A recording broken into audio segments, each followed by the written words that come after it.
A player self-proclaimed to be the chosen one only for his character to get humbled massively. Just before that, thank you to today's sponsor. Only Crits was started out of love for tabletop gaming, so for the past 3 years, crafting dice and adventures has been the core of the business. Their dedication to quality and innovation in this realm has improved the tabletop scene for enthusiasts everywhere. Built on the fundamental human instinct to go fast, Gilman's Guide to Speed is a continuation of their commitment to quality. They have turned the primal need for speed into a game mechanic in this Arcane Punk project for infusing an excitement accelerator into your 5e games. Within it is a vehicle creation system. Players can design and build their very own Arcane Punk adventuring or racing vehicles, complete with racing and enchantment mechanics. Sign up for the official Kickstarter pre-launch for Gilman's Guide to Speed. Back it within the first 48 hours and you will receive a free set of dice. You just need to cover the shipping cost. So click the easy link in the description. See you there. One of my players fancied himself as a chosen one. Big mistake. Now, I want to be very clear in saying that I had a discussion with this player about the way he constructed his character backstory out of the game. There were some flat out no's during his character creation at his session 0. What you're seeing is the absolute best state I could get his character to. He just would not budge, and his backstory constantly made it so that the other players could not get a chance in the spotlight, which they brought up with me. With that in mind, behold what is probably a narrative thread weeks in the making.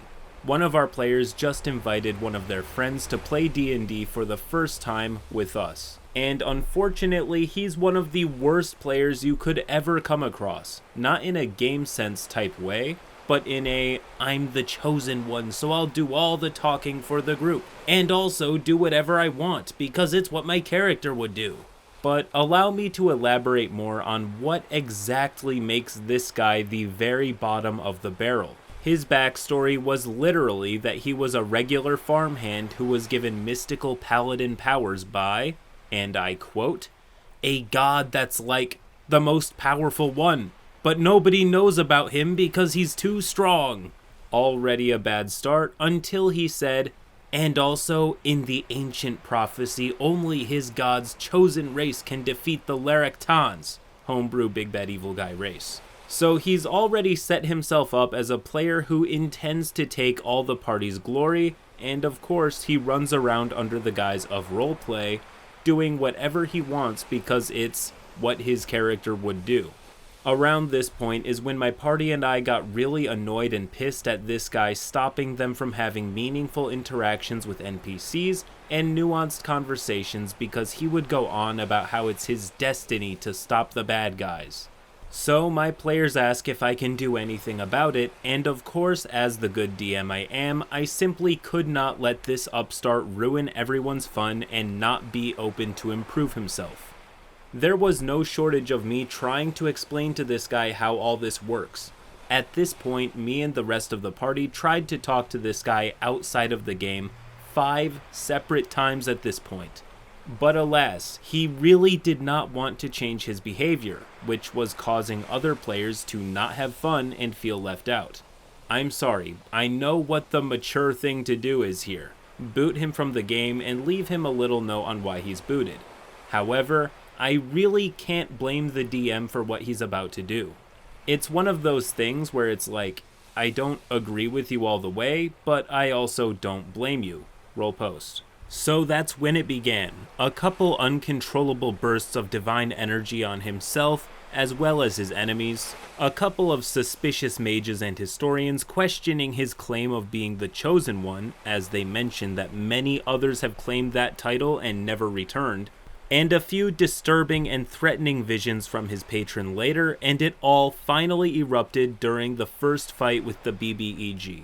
The party is all ready to face him, but Mr. Chosen One rushes ahead of the party, screaming a battle cry and ready to take home his credit and glory. Until Zarek, the Monarch of Undeath, grabs him by the throat, looks him up and down, seemingly peering into his very divine aura, and with a disgusted yet somewhat uninterested voice says, "Another pathetic puppet that brother has sent to die. How pitiful. And throws him off of the Starlight Spire and into the ravine below. As he plummets, his player tries anything by calling for his god to save him, but to no avail. He feels a sensation very akin to every nerve in his body being set alight. He feels his powers get stripped away in one pull, and as the fear and shock and disbelief set in, he hears very faintly in his mind, amidst the sound of flaming debris and the wind rushing past him, a weary, disappointed sigh. And the voice of his god, with the same undertone of disgust as the BBEG, says, "Yet another falls by Zarek's hand, and yet again I must find another idiotic mortal worm to strike him down." As he falls, but his landing is broken, his death interrupted by a pile of rotten corpses. An investigation check later, and they all bear the same mark as him, the mark of his former god. The god that used him and threw him away. And with a sense of subdued but present determination, he finds himself on his feet and picks up a rough but sturdy spear and starts to make his way back to the base of the spire. He keeps playing his old character, but now he's just a fighter, stripped of his paladin abilities. To the guy who's about to type in the comments section, "Don't solve out-of-game problems inside the game," you are correct. However, this is the best case scenario when it comes to doing that. You didn't have to kill him, and you also created an excellent lore reason for him to switch his behaviors. There is one glaring issue here, and that being players absolutely hate losing anything. Players hate losing items, but especially abilities and power, and you can't really blame them. D&D's progression is always up and to the right. There are very few situations where a player would be less powerful than they were yesterday, but as we're about to see, this might have been a necessary evil. He only ever became reasonable after I explained and discussed it with him while we reworked his character. I gave him a big ultimatum. I told him that this was the last straw and that I was offering to still let him play as his character only if he fixed up his act, but if not, we could consider that his character's death, and we could make a new character, or he could try to find a different group.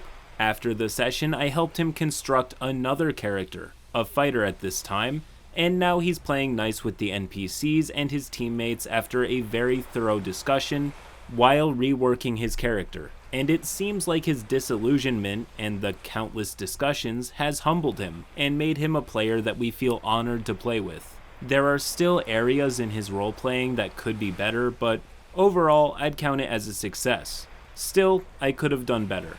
This was absolutely not the best course of action, and certainly not what I intend to do with troublesome players going forward. I think the DM's being hard on himself. If it works, it works. The guidelines on what the right thing to do is only because they have the highest chance of success. If this succeeded, then I can't really judge. Now, this is a story about a similar player, but the DM handled it far worse. Role post. I was playing a homebrew campaign set in the Lord of the Rings universe. The DM took the basic rules and classes from 3.5 edition, but created his own races and sub-races from scratch. All in all, the campaign was going well and everyone was having fun, until our barbarian had to quit the party. Now, this part pisses me off to no end because I actually blame myself for everything that happened from this point onward. I was browsing a Facebook group about D&D and saw a post from a player in our city that was looking for a group. Jokingly, I sent it to our DM in private telling him, "Hey, would you look at that? We lose a player and another one posts that he needs a group." Unfortunately, the DM took it seriously and contacted the guy, so he ended up joining our party. Now, the DM changed the character creation system, and one thing that he didn't do was put up a rule on how many points you could have in one attribute, or how much gap you could have in your scores. This was fine for the original group, but it ended up being a problem for the new guy. Enter Druid, a Stoor Hobbit, the same subrace as Gollum. Using the point system, he put every stat at 10, besides Dexterity, which was 20, if I recall correctly, and he dumped the rest of the points in Wisdom. This resulted in a level 12 character with a wisdom score of 45. None of us had any stat higher than 20, and this guy just has a 45. To give you an idea of how absurd that score is, according to the manual, Deities and Demigods, Athena, the goddess of wisdom, has a wisdom score of 47. A level 12 druid, not an elder druid, not an arch druid, just a random ass guy, was as wise as a god. He then chose a bear as his familiar. Then he somehow picked up a monk's belt and feats that allowed him to keep his magic items and cast spells while in his wild shape. Now, I have always liked learning about new feats and rules, so I innocently asked, hey, what feats allow you to cast spells and keep the magic items in wild shape? He simply looked at me and said, I don't have to explain anything to anyone but the DM. Okay, very funny. Now, surely the DM will put a stop to this, because this is just insane. Nobody would allow such an obviously broken build into their game, right? Right? Jokes aside, this is a full stop moment where the DM needs to shut this down. If he doesn't, things are gonna get ugly. From the moment he joined, every fight went down the same way. Druid would spend a minute before the fight casting what he called his usual spells on himself, dodging every question about what those spells were, how they worked, how long they lasted, etc. Summon as many bears as he could, turn himself into a bear, which, thanks to the usual spells, made him huge-sized, gave him 4 arms with flaming fists, and was considered a monk, meaning he could add his wisdom modifier of 17 to his armor class. He would then proceed to grapple the strongest enemy and use his army of bears to kill him. It didn't matter if the enemy was 3 times his size, he would simply remark that, the rules say that I only get a penalty for the check, but if I win, the enemy's grappled. Doing this, he ruined every encounter and not 1, but 2 boss fights. One being the first ever boss we faced, a powerful orc chieftain that the party had been tracking down and preparing to fight for a year. 1 year of planning, 1 year of always being 1 step behind him, 1 year of trying to find out what his grand scheme was, gone with a tidal wave of bears. Our dungeon master tried his best to make this guy understand that he couldn't just do this every single fight, and tried everything he could to make the bear strategy useless. Unfortunately, Druid was too much of a power player, and the DM soon realized that the only way to make fights difficult for Druid would likely result in a TPK for the rest of us, unless DM managed to come up with a nice idea. He would give enemies damage resistance that could only be bypassed by using holy weapons, which everyone besides Druid had in one way or another. Then he gave Druid a magic staff that he could only use in human form. Now, what did Druid do? Did he finally start acting as a team player? Maybe strategizing? No. He went full Karen on the party the moment he wasn't the one doing the most damage anymore. Every time one of us did something, he would butt in and demand that we explain how we're doing that much damage, and still refusing to explain his usual spells and mysterious feats, of course. He would primarily focus his nagging on me, since I was the only one that was openly contesting him. When I decided to pick up a wooden shield to use with a one-handed weapon, he whined. But you can't use a shield? I can. I'm a paladin. I just can't use a magic one. A wooden shield costs 1 gold coin. That's 1 year's salary for a farmer. It costs too much for you. You should lose your powers over this. Yes, he really said the thing about the farmer, but DM simply ruled against him, saying his reasoning was just plain stupid. Well, if we're talking about just plain stupid, the stupidest thing here is the fact that this player is still around. He's a prime candidate for booting. He's not friends with anyone. He sucks and makes the game worse. There is no social fallout and everything is fine in the end if you simply let him go. But yeah, let's keep going. Our druid had come up with this strategy to have his familiar cast a spell to stall some enemies. Okay, so I move my crow over to this side and cast Cone of Cold on those enemies. You can't. What? Yes, I can. I can move the crow and cast a spell. No, you can't. Your crow doesn't have enough speed to move that far. It can only go here. Points to a spot too far from the enemies to use Cone of Cold. Sadly, the DM had to agree with him because he wouldn't shut up about how unfair our group was because everybody can do whatever they want and nobody asks why and how. Meanwhile, I have to give an explanation for every step I take. We get to the point where the DM forbid him to turn into a bear for the next boss fight, hoping he would finally stop using that BS strategy and let us have a proper boss battle. Spoilers, he did not. The second boss was the Walking Storm, and he had been hinted at from the very start of our campaign, when we found weird ice formations on the mountains, and it was, in actuality, a gigantic ice Balrog. And how does the druid ruin this fight too? Simple. He used our DM's good heart against him. You see, after failing to put the DM against us with his constant arguing and claims of cheating, he started to skip some sessions, and when he came back, he asked, So DM, since I skipped 4 sessions, can I say I went ahead to scout the path? I am a druid after all. Yeah, sure, that makes sense. Also, since I wasn't in the party, can I have a little compensation for the XP and gold I missed? Sure. What did you have in mind? A holy greatsword. We all asked why he would want that weapon, since A, he couldn't wield it due to the size difference, and B, druids are not proficient with greatswords. He scoffed. Since you all hate bears so much, I had to come up with another strategy.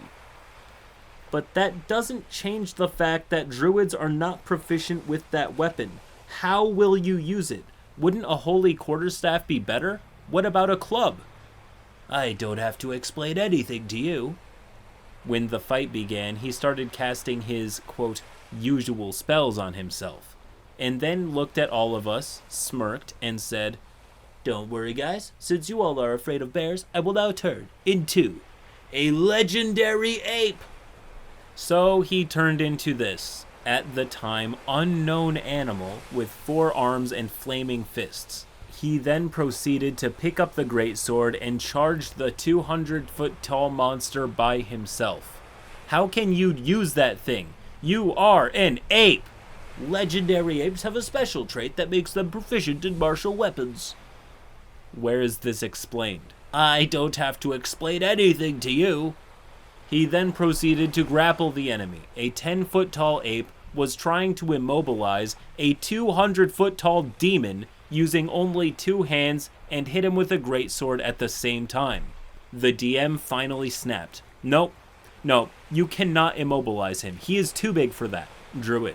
But the rules clearly state that if I win a grapple, the enemy is immobilized. Regardless of its size, I'm doing things by the rules. We kept arguing throughout the whole fight, which ended like usual, with the druid grappling the enemy and taking the kill in 2 turns. This is unfortunately how D&D can be. The rules are so open-ended that you can make incredibly broken builds, and that's why it's on the players and the DM to share a play style. This is an example of one player that sticks out like a sore thumb with all the other players, but if he was playing maybe a war game, he would not stand out much at all. He's simply using the rules to a competitive advantage. Anyways, is the campaign saved, or is it a wash? Let's find out. After that fight, we were all pissed, especially DM, and decided to redo the whole fight next session.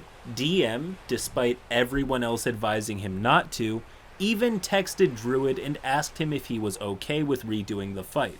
He simply replied, You can do whatever you want. I'm leaving the group. I can't stand this anymore. Every time I have to explain everything I do, while someone, me, can do whatever he wants and pull things out of his ass whenever he feels like it. We just stood in silence as the DM read the text out loud. Then we all laughed our asses off for 5 minutes and remade the fight, which turned out to be really close and only won thanks to our teamwork.